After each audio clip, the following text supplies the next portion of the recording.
J'aimerais vous parler d'un événement qui m'a beaucoup touché. Maintenant qu'il y a beaucoup de personnes qui me suivent, je peux me permettre d'en parler et je suis sûr que certains d'entre vous en reparleront derrière. J'en suis sûr même que certains s'identifieront à ce cas-là. D'ailleurs, qui n'est pas vieux, il a paru dans le 20 minutes le 27 août 2018. Je vous mettrai le lien de l'article dans la description. Donc je vous ai dit que ça m'avait beaucoup touché. Pourquoi? Parce que c'est un couple de petits Chinois désireux de fonder une famille, désireux d'avoir des enfants.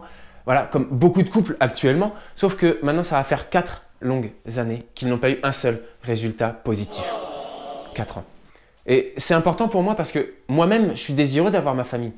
Je suis désireux de fonder une famille, d'avoir des enfants. Et c'est pour ça que cette histoire m'a beaucoup touché.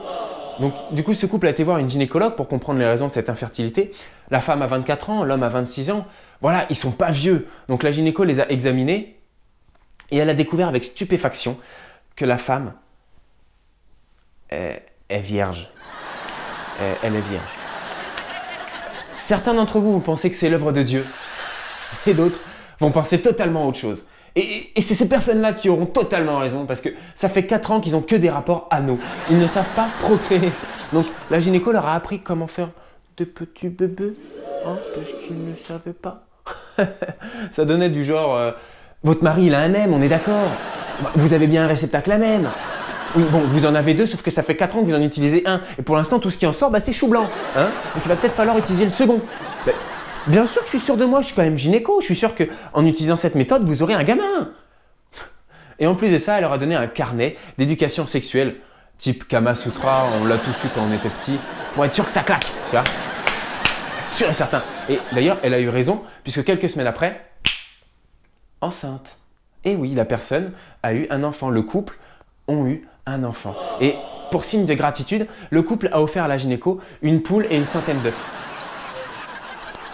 Chacun ses méthodes de gratitude. Hein. Moi, perso, tu m'offres une centaine d'œufs et une poule. Le soir même, je suis chez toi et je repeins ta baraque. Hein. Puis avec le nombre d'œufs, je peux te dire que j'en ai pour toute la nuit. Je te balance les 100 œufs et la poule avec. Hein. Direct. Je cherche même pas à comprendre. Et donc, la gynéco a informé le journaliste qui l'a interviewé que ce cas était particulièrement rare. Il est rare, ce cas, très rare. Mais elle nous a aussi informé que en Chine, il y a une grosse méconnaissance du corps féminin. D'accord? Parce que l'éducation sexuelle est très tabou en Chine. On en rigole, mais en Chine, c'est vraiment très très tabou là-bas.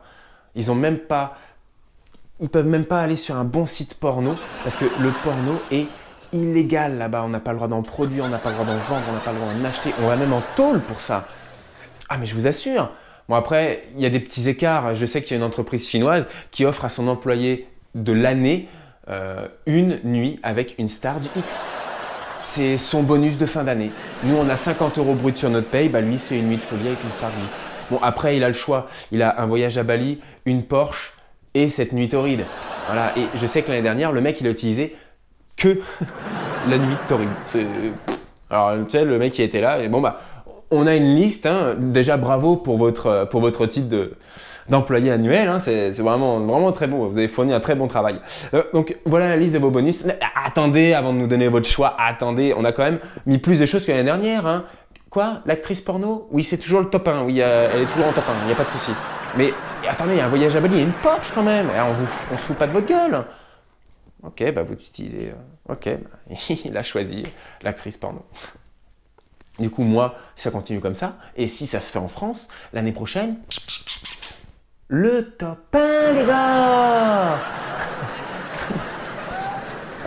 Même pas. Je suis fiancé.